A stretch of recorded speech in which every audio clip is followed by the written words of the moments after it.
的留校查看。欢迎回来，新闻大白话，来看一下这个夏威夷的目前的火势哦，真的是死亡跟伤亡的人数真的持续在增加，目前已经有99死，而且还持续在寻获一些遗体，所以夏威夷的州长就讲说，这10天之内可能这个数据还会再翻倍哦，每天大概都发现大概10到20具死者的遗体，而且失踪的人数现在已经高达1300人，所以这看起来恐怕还会再增加啦，就我们很不乐见这样的一个状况哦。那我们再来看一下，他说现在因为是全球暖化下形成了1000度高温的火龙卷，所以很多遗体哦就一拾起来就是整个破碎，因为已经被烧到等于说像是火化掉一样哦，所以四散在地上。那野火甚至已经融化到金属，这样的1000度高温，你说人体啊怎么可能不会这样子一拾起来就碎呢？那另外还有很多居民在担忧哦，如果接下来这样野火之后要重建，如果是外地的财团进来重建的话，恐怕那个房价都会因此被推升。那但是呢，人家去问拜登哦。现在目前夏威夷状况，他人在度假。那问到他说，周末骑车的时候问说会不会去访问这个贸易岛哦？他的回应是说，我们在关注啊。那也有人跟他讲说，现在死伤人数在增加哦，然后他也是不予回应哦。那这样的一个不予回应，其实在美国本身哦引起了轩然大波。你看福斯新闻哦，他们就说他们访问了夏威夷民主党的人哦，讲说，拜登对于这个火，夏威夷的火不予回应，他说非常的震惊啊！他说：“我期待你能够有更多这个直接的表达。”他说：“我为你竞选，那现在当我失去了几十位朋友、家人跟邻居的时候，你竟然是这样子说的，所以连民主党的人都看不下去拜登这样子的方式哦。很多人开始在批评说拜登怎么这么的冷血。那白宫也是赶快出来，好像想要灭火一般哦。那我们看到这个拜登被问到夏威夷死亡人数不断上升的时候，他这样讲不予置评。”所以让大家觉得说，真的是，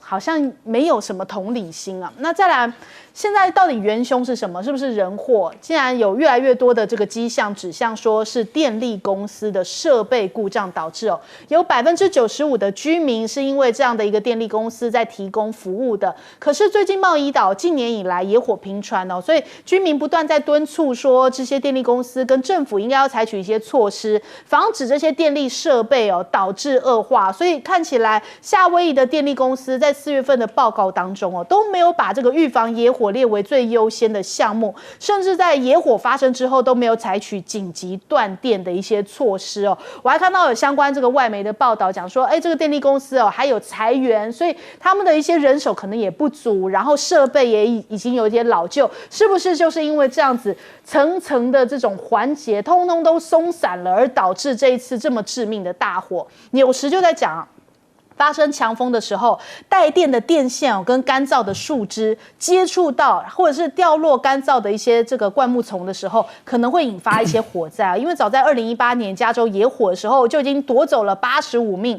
那时候呢，美国太平洋瓦斯电力公司就开始频繁的主动断电。所以现在目前夏威夷电力的回应是说，直到调查有结果之前都不会评论。目前火灾的原因还没有办法确定哦。他说，毕竟呢，遭到野火肆虐的大部分地区仍然无法进入，所以现在还没有得到一个确切的答案。但是有这样的消息传出来之后，看到这个电力公司的股价就狂泻40%，而且它的变电所其实是出现在这个一开始最起初的起火点附近，所以现在开始很多的迹象都已经导向说是电力公司可能人祸的酿灾。那我们看看这个夏威夷的州长也说，这次受灾的范围前所未见，那官方的调查恐怕要花上数周甚至数个月才会有一个正式的结果。那到底警报器是怎么回事呢？只是个装饰品吗？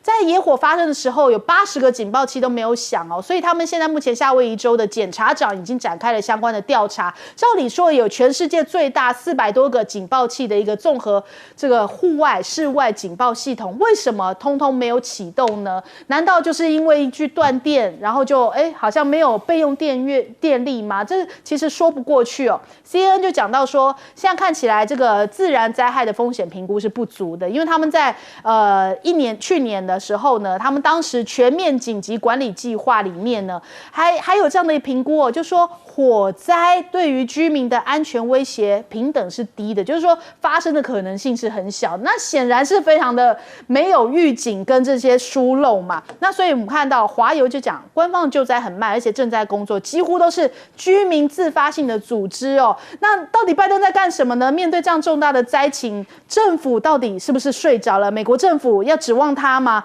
你看看哦，现在还有人开始捞出以前的一些事情，就说这个警报系统出问题，早就不是第一次。在2018年的时候，夏威夷还误发了飞弹警报哦，当时还有台湾人也去到那边玩，就想说哇，觉得好像命悬一线，是不是快要没命的？结果后来发现是乌龙一场，因为误触，所以发了这样的一个飞弹警报，导致民众啊急忙找寻避难所。然后2019年的时候也发生过错误的海啸警报。可是明明这个夏威夷对于美国来说很重要啊，第三岛链是以夏威夷为中心的，而且美国的太平洋舰队的总部也是设在这个地方，怎么感觉好像美国对于夏威夷是这种反应方式啊？感觉挺冷血的。我们来问一下亮哥，这个蛮奇怪的，因为夏威夷的美军大概有4-5万人，那我们没有看到军队介入救灾啊，对不对？比如说台湾仁爱乡军队立刻去了嘛，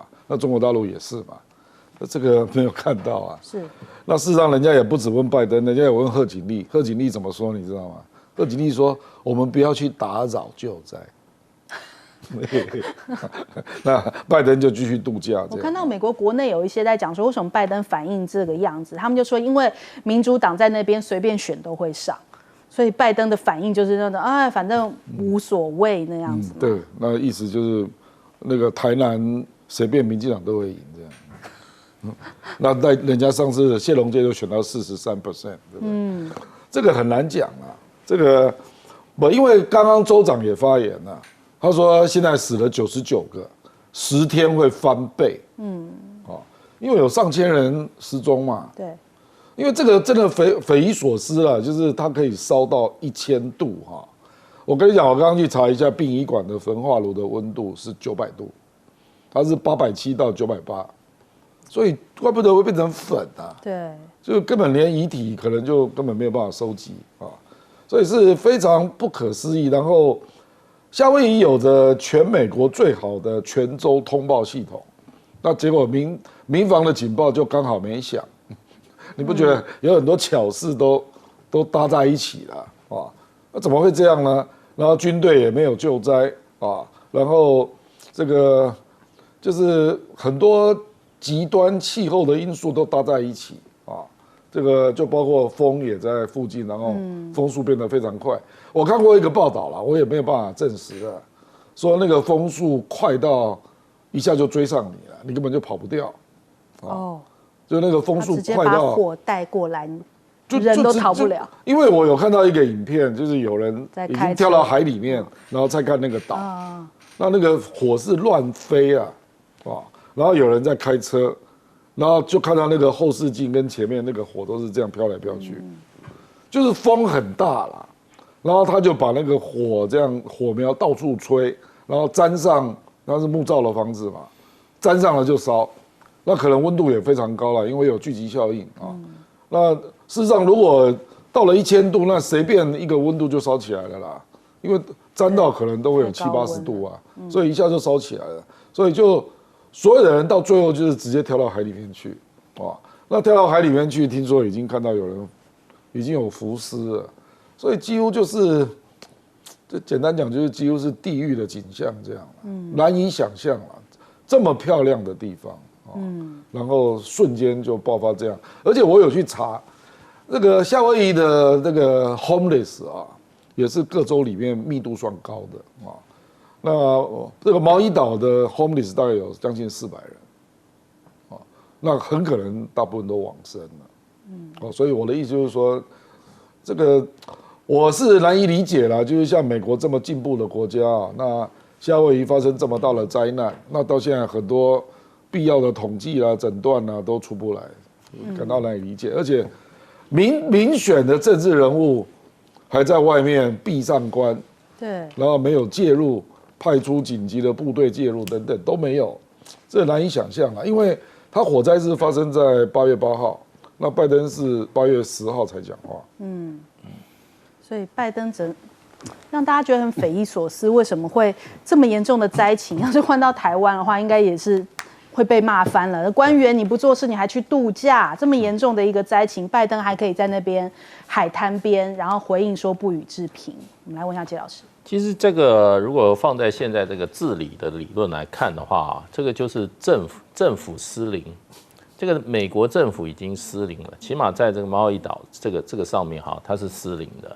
因为这个最近这一段时间已经这种所谓的野火已经不断的爆发了，然后呢各种的这种警讯不是突然来的，气候干燥，然后野火，然后呢这个不断发生啊，这个过程中整个的政府应该要负起一个怎么讲？应该要提高警觉性，然后呢采取一些预防应变措施的都没有。所以最后一次大火，然后现在大家找原因，原来是电力公司有可能。那为什么不早一点把电力公司的问题就发掘出来，就先处理掉呢？都有问题哈。现在发觉就是说，不烧不知道，烧出来后就一大堆问题。其实美国这个国家，我们整体看它是一个已开发国家的最富裕的国家。其实美国这个国家本来就是一个很奇怪的综合体，国土辽阔。它有第一世界，全世界最豪华、最富裕、最先进的一些区，它有第二世界中等国家的这种水准，还有第三世界。那这第三世界在美国呢，就散布在它这些大城市的周边。你进去以后里面警察说你赶快离开，这里面常常发生枪战，然后呢，老百姓无所事事的把门窗都敲得破破的，一般人不敢进去了。因为美国是一个很奇怪，所以他们对很多事情的警觉性不是这么高。那现在又证明一件事情，就是说美式民主现在看起来是什么？责任吗？其实美国人真正享有民主4年就那么一天。那一天他可以投一条票，投完票以后，美国的老百姓过他的日子，选出来的人做他的官，就是这样。这个是这个就已经证明了。那现在这些事情，你看一出来以后，《Washington Post》他就开始指责谁？指责夏威夷的州政府。你没有善用国民兵，你没有善用联邦的这个紧急救灾机制，你都没有采取这个任何行动，干嘛？现在撇责任没有一个部分是把他怎样，把他惹到，把他让联邦政府要负责的。拜登为什么这样表现？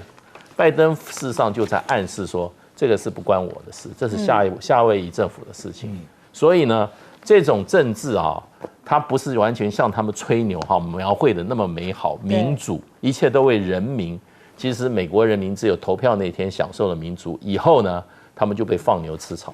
感觉上面都在甩锅我刚刚看到有一个，就是大陆的网友现在也在讨论，就说，明明在夏威夷有6万美军为什么就这样子6万美军注视着夏威夷被烧成炼狱？其实，在我们的台湾网络上面也有在讲说，你看看夏威夷，美国都可以这样子不管了，那如果台海真的发生冲突的话，你会来管台湾吗？就是已经开始大家会有一些衍生的一些想法出现。我们来问赖老师，自己的老百姓烧成这个样子。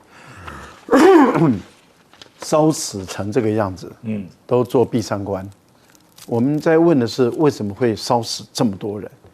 目前已经快到100人了，可是1000多人失踪，而它的整个岛烧掉80%以上，那1000多人凶多吉少嘛。那为什么会烧成这么严重？为什么会死这么多人？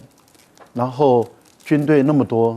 刚刚讲6万多人在那边，有陆战队，有舰队，有步兵，有空军大队，第13航空队都在那里。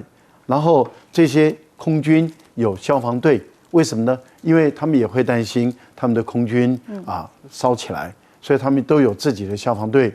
海军也担心舰上的会烧起来，所以都有自己的消防队。而且他们的飞行员、船员常常落海，所以他们都有直升机去救。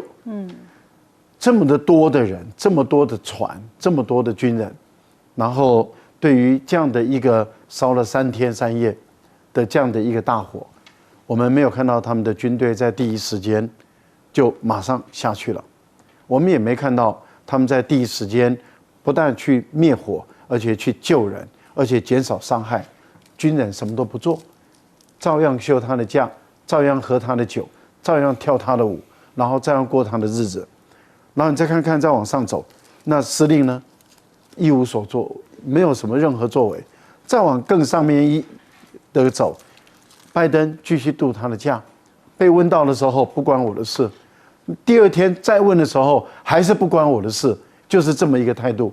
这个就是这样的一些国家的政治制度。其实是只有拜登这样做吗？不是你回想一下卡翠娜风灾的时候，那时候整个路易斯安那州几乎都被整个风吹为一塌糊涂，死伤的人数不知道多少，不知道有多少房子被吹倒。小布希去度假，但是他在问说死这么多人了，而中国每次大灾难的时候，他们的这个领导人、总理，还有就是各地方的军队都会进来。那你小布希，你做一点事吧。他要度他的假，最后一看治安败坏了，因为警察局崩溃了，州政府、地方政府崩溃了。结果呢，盗匪横行的时候，小布希下令，我们刚好有一支部队从中东回来，调到这个路易斯安那州，说格杀勿论，只要这些盗匪不投降就杀，就嗝毙。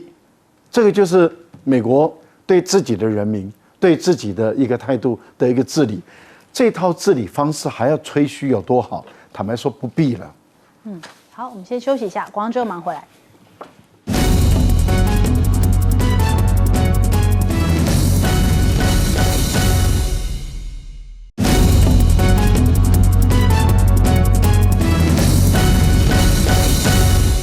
好，来看李尚福去到了这个俄罗斯，还有白俄，说要发表一下演说。那我们看他是8月14到19号到俄罗斯来出席第11届的莫斯科国际安全会议。那访问白俄罗斯也预计会发表这个谈话，还有跟这个俄罗斯的国防部的一些官员来见面。大陆的国防部发言人提到，就是说李尚福在这个该场国际安全论坛上面的演说，会跟俄国等国的国防部官员还有这些领导人来进行一些会面。那但是因为这个奥斯汀迟迟就是见不到李尚福，主要就是因为美国制裁李尚福就说涉嫌这个采购俄罗斯的军事科技所以被美国列为制裁的对象。那到目前为止呢，华府也不愿意撤销这个制裁，所以当然中方就说你不制裁，那就不会跟这个奥斯汀见面，这是中方现在一直以来的态度都是如此那另外我们也看这个美国的印太副司令他讲说，你都一直不跟我们见面，不跟我们通话中方拒接美军的电话，恐怕会导致战争的风险升高。这个问题全都推到这个中方上头，就说是你不跟我们通话，所以导致这样的一个风险升高。但是他绝口不提这个中方相关的一些要求，这是不是美国一贯的做法？都是别人的错，都是别人的问题那我们看这个李尚福去莫斯科，现在人家在解析传达出来什么样的讯号？这是法新社，当然是西方的观点。他们说，时政评论人员质疑出发坐上飞机才对外公布，这是什么意思呢？那莫斯科这场会议之前也没有对外公开还有要见绍伊古，还有见谁呢？现在语焉不详另外，前往明斯克去见卢卡申科。那综合以上，习近平到底要派李尚福去做什么？难道要联俄抗美吗？所以这是法新社的一个观点那总之，这的确是一个大家突然看到的一个消息那我们看北京会不会对于俄罗斯跟西方采取明暗两手呢？那一方面扮演着和平调停角色，任命这个李辉作为特使来作为俄乌之间穿梭，另外一方面又让李尚福访俄联俄抗美，他说值得打上一个问号。所以西方很担心就看到李尚福去到了俄罗斯，有非常多的一些揣测。那另外我们看叶伦耶伦示警说，中国的经济成长现在要放缓啦，可能会影响到我们美国啊。但是呢，我们美国总体经济仍然很乐观，就是人家觉得绕来绕去的，就是你们一直在讲说，中国的经济怎么样唱衰。那如果说美国就是一个超级大国，那照理说应该不受中方影响啊，那为什么又说会影响会波及到美国？那我们美国又很乐观，所以人家在想说，实在听不懂这个耶伦到底在说什么。那总之他就是要告诉你说我们现在大家不容，就是要保持警惕啦，但是也不用这么紧张，我们这个美国还是很强很棒的。那可是大陆经济放缓哦，还会对于这个亚洲产生很大的一些效应哦，就是对于邻国啊什么都有一些负面的影响。那所以我们美国也会存在一些溢出的效应，影响到我们。那再来看看这个美国的投资者现在呈现一种混乱跟恐惧哦，他们的这些美企的高层就讲说，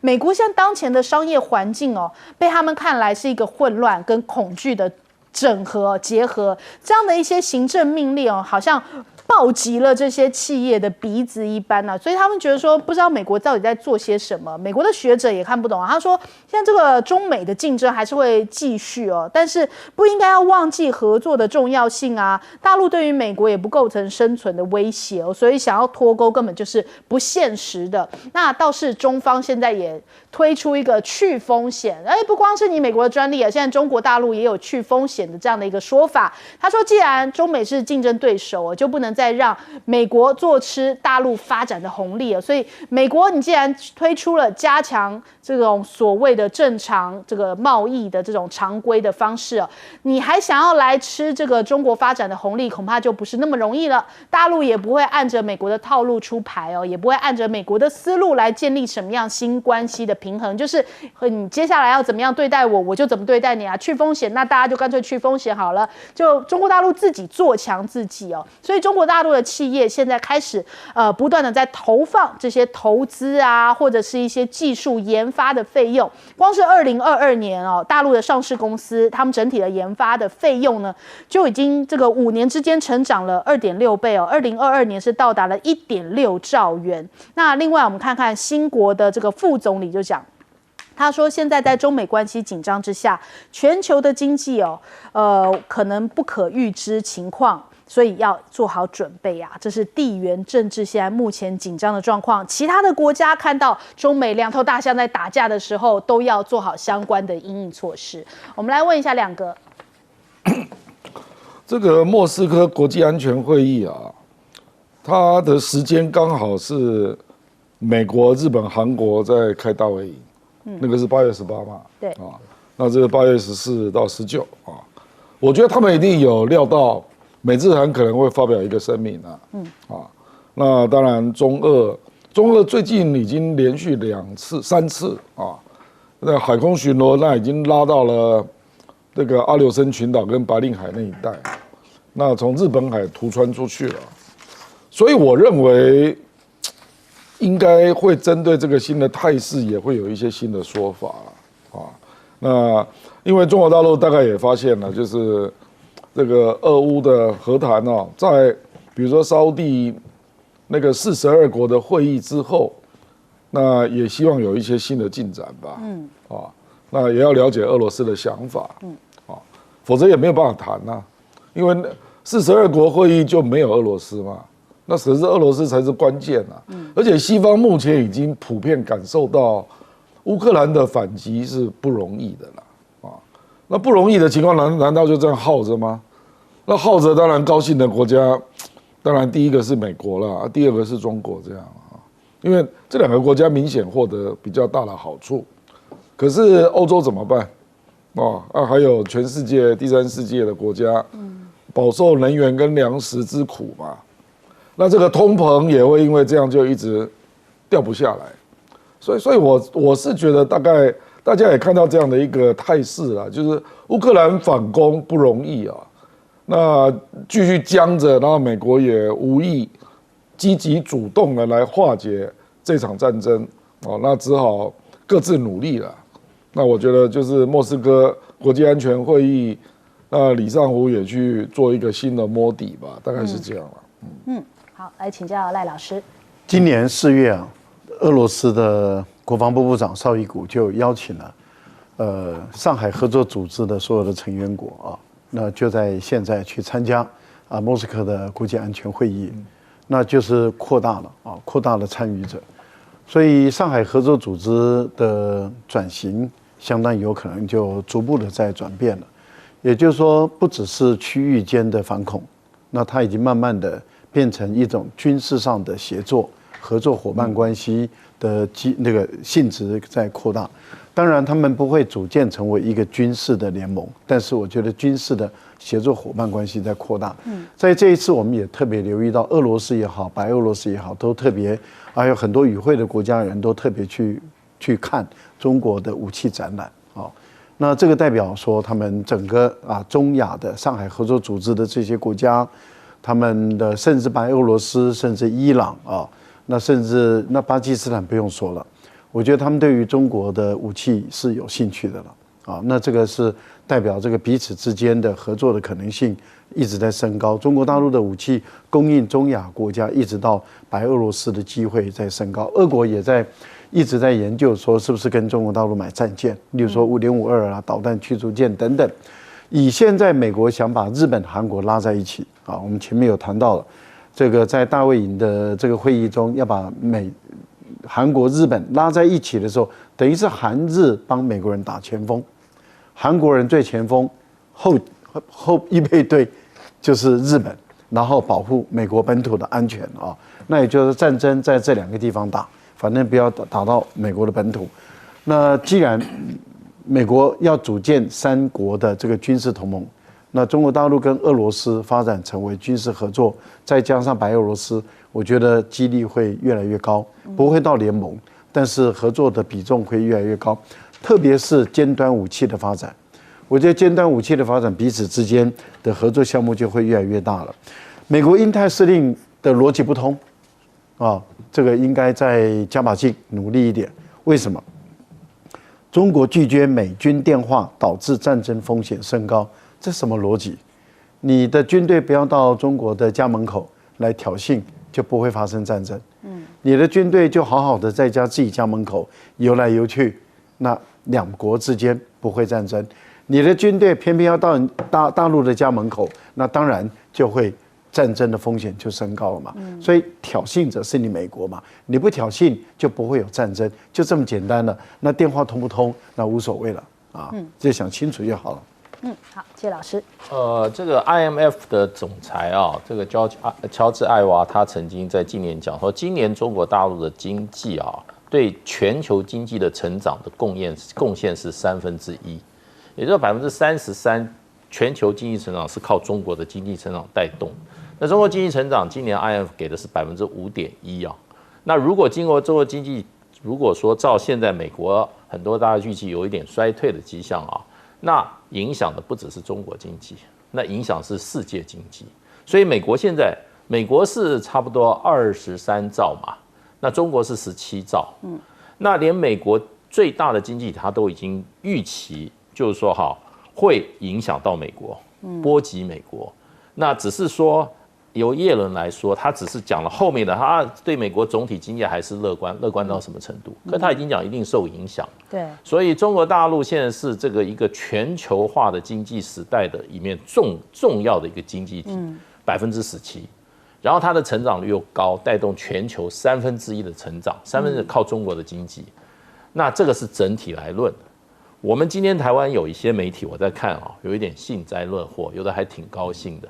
不要搞清楚我们现在的外销，我们的 GDP 我们的外销大于我们的 GDP 然后我们的外销40%，几乎43%是进入到单一的中国市场。对中国的经济打一个喷嚏，台湾会怎么样？台湾会感冒。所以我觉得我们这个社会现在不够理性，不够冷静。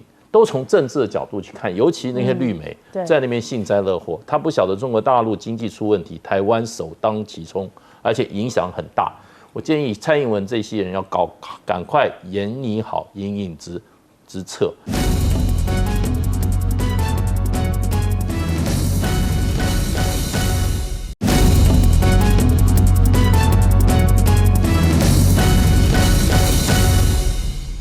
欢迎收看《新闻大白话》，我是主持人翟轩，马上来欢迎一下这个阶段加入我们讨论来宾，耶鲁政治学博士郭正亮，大家平安。清大时间问集，翟轩好，各位朋友大家好。国际事务专家赖岳谦。主持人好，观众朋友大家好。好，看一下最新的民调啊，新头壳公布了他们这个大选手机民调啊，这个结果目前看起来侯友宜啊跟这个柯文哲距离越拉越近哦。现在目前柯文哲的占比是28.8%，那侯友宜的话大概是23.5%哦。不过遥遥领先大家的还是赖清德哦，目前支持度有33.2%。那他是说在8月13到14，随机用简讯来邀请回答线上问卷的有效样本大概是1795份。那但是呢，值得注意的是，现在目前政党的支持度看起来国民党领先了这个民进党哦，变成了最多人支持的，高达29.24%，民进党是28.84%哦，民众党是20%左右。那但是呢，另一方面，昨天也爆出了国民党的内参民调之乱哦，因为之前朱立伦有讲说啊，这个内参民调已经超柯赶赖了，结果昨天 ET Today 就是有这样的一个消息，他们说掌握到这个民调内参民调，赖清德33%，柯文哲32%，两个人只差1%。那侯友宜呢，距离大家还是比较远一点，大概是24%哦。可是这样子符合超柯赶赖吗？然后紧接着 TVBS 也有一个报道，就叫做赖清德33%，柯文哲26%，侯友宜23%呢。这样感觉上面还是没有超柯赶赖啊，就还是在柯文哲之后。那联合报的版本是说赖清德30%，侯柯都未达25%。一种内参民调竟然有3种解读，所以人家讲说这是内参民调之乱哦。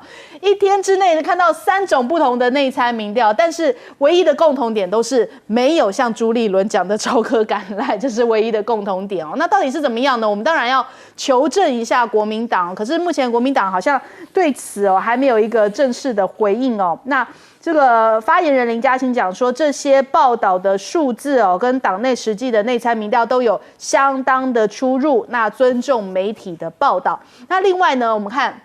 就是因为现在民调种种的民调显示出来都是柯文哲距离赖清德比较近啊，那所以民进党是不是要有一个平衡战法就是要把这个2-3打得越接近越好？之前这侯友宜被打到都已经20%以下了，所以他们现在开始猛打柯文哲，就连这个柯文哲旗下现在民众党推出来的小公主也要被拿出来讲啊，因为最近云豹小公主被骂了嘛，那 PTT 上面就开始有这样的一个文章出现，他说那星光小公主的爸爸有几家公司呢？蓝白垃圾整天在嘴这个赖净玲名下有18家公司说他是靠爸族小公主。那我们就问柯粉最爱的星光集团小公主吴欣盈的爸爸旗下有几家公司呢？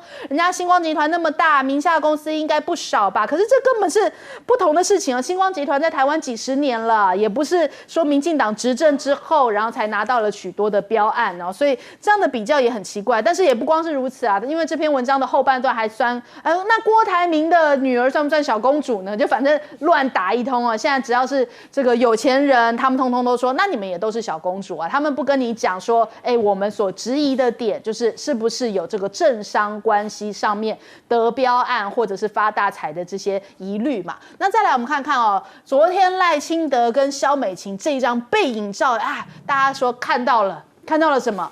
赖萧配成型了吗？赖清德的背号是1号那当然感觉是这个就是选总统嘛，当然是位于第1位。那这个萧美琴的话，2个1，人家说是罗马数字的2，是不是代表说这个代表是副手的意思？所以赖萧配这样的一个背影看起来已经成型了。人家讲说哇，这是新潮流国王开始找副手吗？人家也暗酸就说没有啦，11是告诉你说11扣啦，以前的11扣又被拿出来讲了。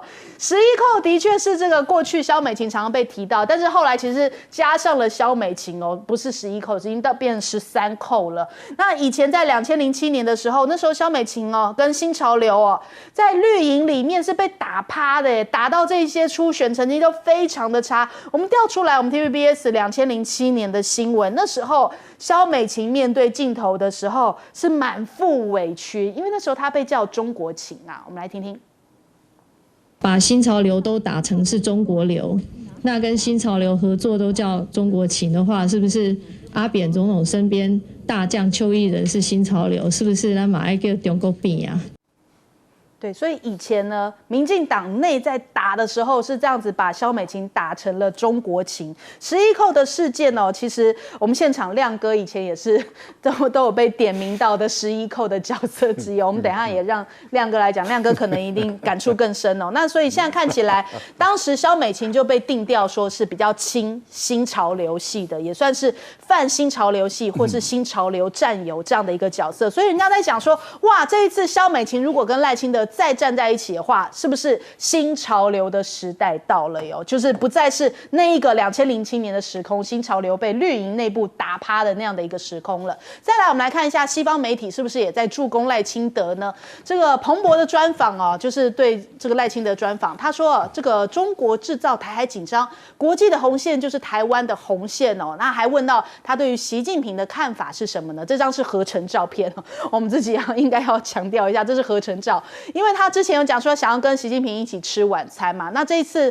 对于习近平有什么样的看法呢？赖清德说不想成为敌人，可做朋友，甚至还问说，那你跟习近平一起共用一道台湾料理，哪一道料理可以为台海带来和平呢？他说，哎呀，谈吃什么还太早啊。可是网友有帮他想一些主意哦，就说，怎么会不知道吃什么呢？你可以吃你们民进党主推的民主石斑啊、民主凤梨、民主世家啊，这不是很民主吗？很多这些料理哦。那所以你看，台湾出事哦，现在这个新国的副总理在讲什么？讲说这个台海问题，说是民主跟威权的较量。他说这个想法是非常危险的呀，怎么会把台海问题视为是这种民主跟威权呢？那偏偏前一阵子赖清德才这样讲，民主跟专制的一个选择，所以他是不是在暗示赖清德你这个讲法实在是太危险的？那更妙的是哦，美国他们的报道。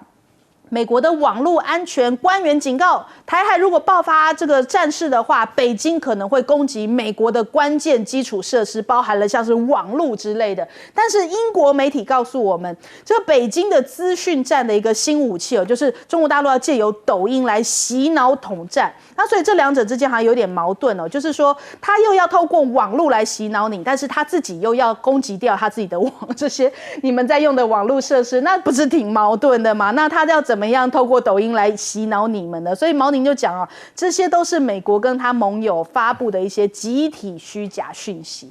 我们来先请教一下亮哥。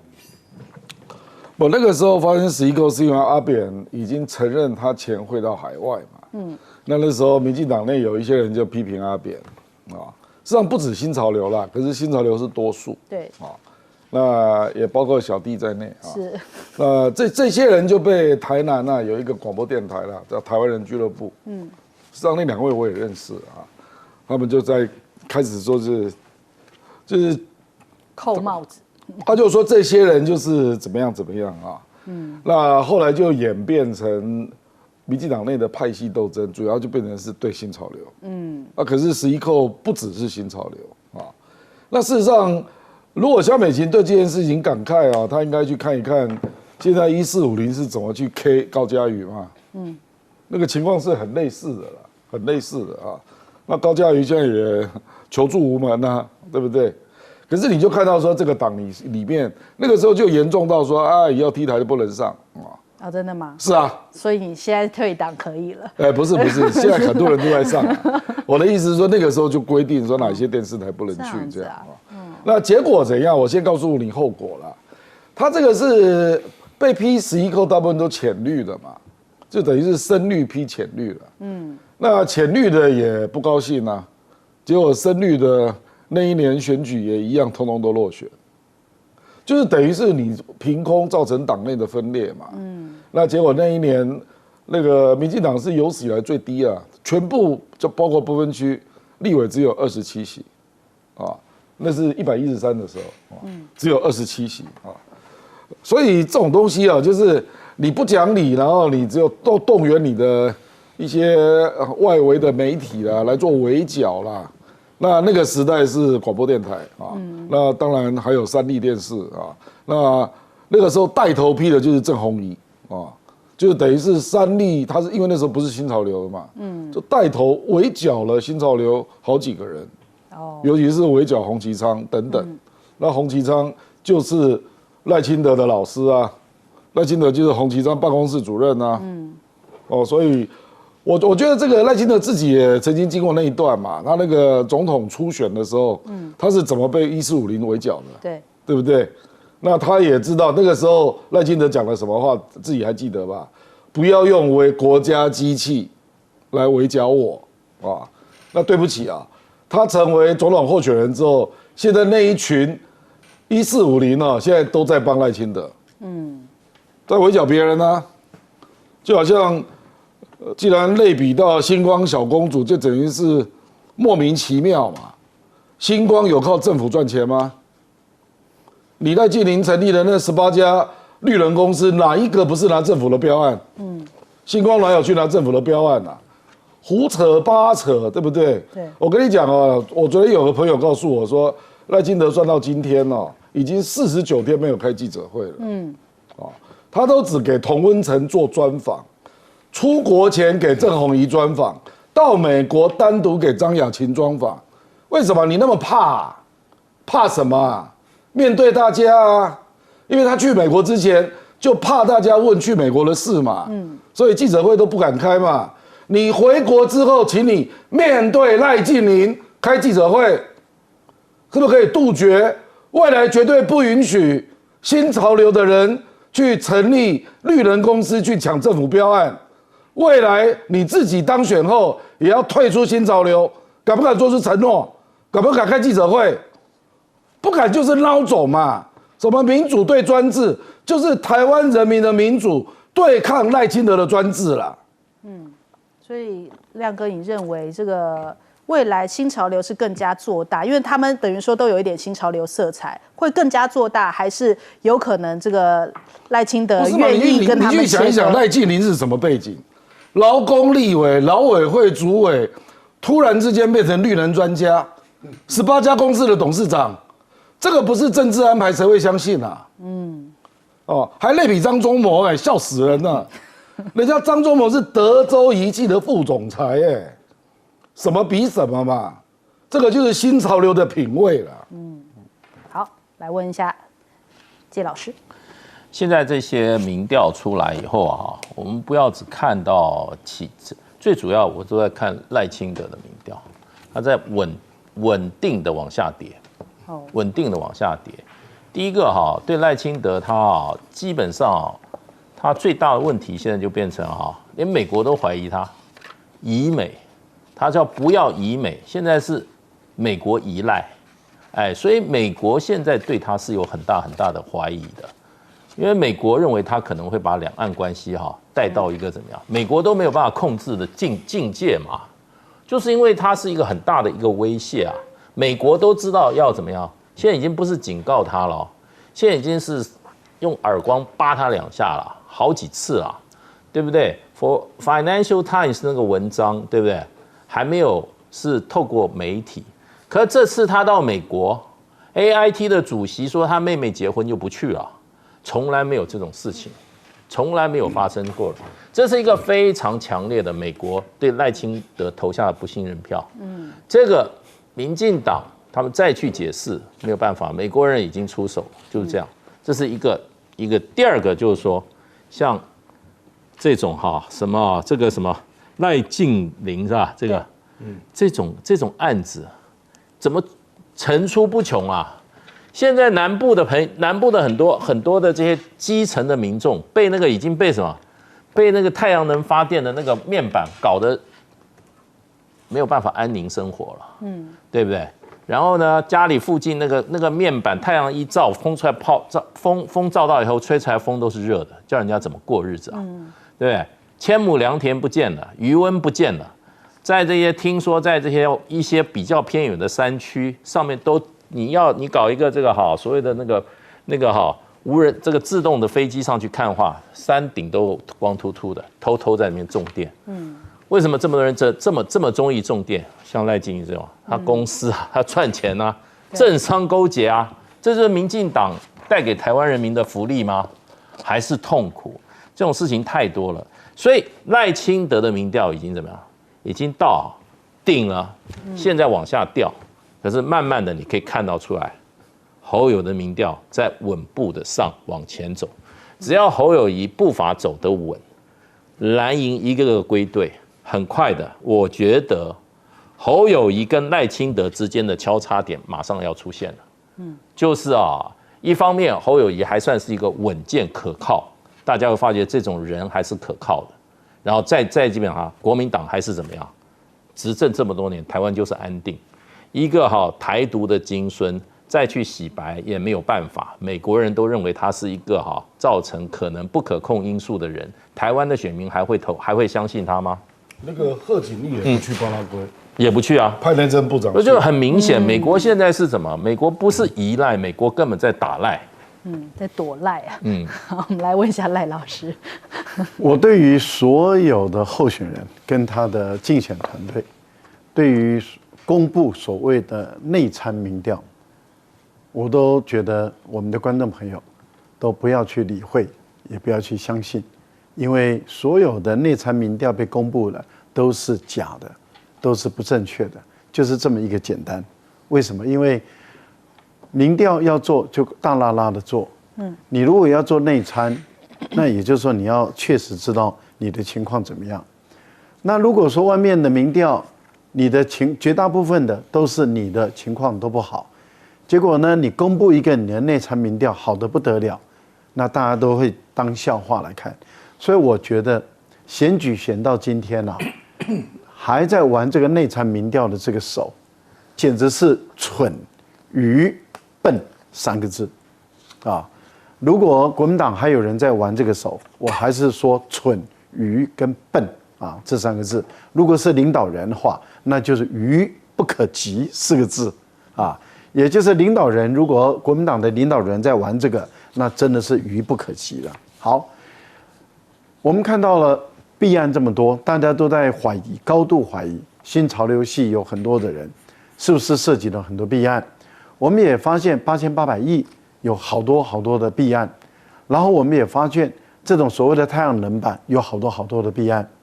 我个人强烈的呼吁侯友宜、柯文哲，你们2位应该要宣誓，你们谁当选，谁就把弊案查到底，让全台湾的民众服气，让所有的民进党内的人也服气。为什么？我相信民进党内有很多派系的人也看不惯他们其他的那些派系吃香喝辣，吃到那个嘴脸难看到极点，所以他们基本上也恨之入骨。因为我看看民进党有很多人的清流之士都站出来了，说怎么这个党腐败到这个地步，怎么台湾的政治脏黑到这个地步。所以我觉得应该唤醒台湾所有的民众，把这个又贪又黑的这个政党扫除。我最后讲一个，赖清德，你说你是1450的受害者，当你成为民进党的党主席的时候，我没有看到你去做任何一个动作去清查1450。你今天非但没有去清查1450，没有解散1450。我觉得我高度怀疑你反而很乐于1450为你造神，去攻击其他的人。我觉得坏透了。就像魔戒戴上去享受到了1450的滋味。我们先休息一下，广告之后马上回来。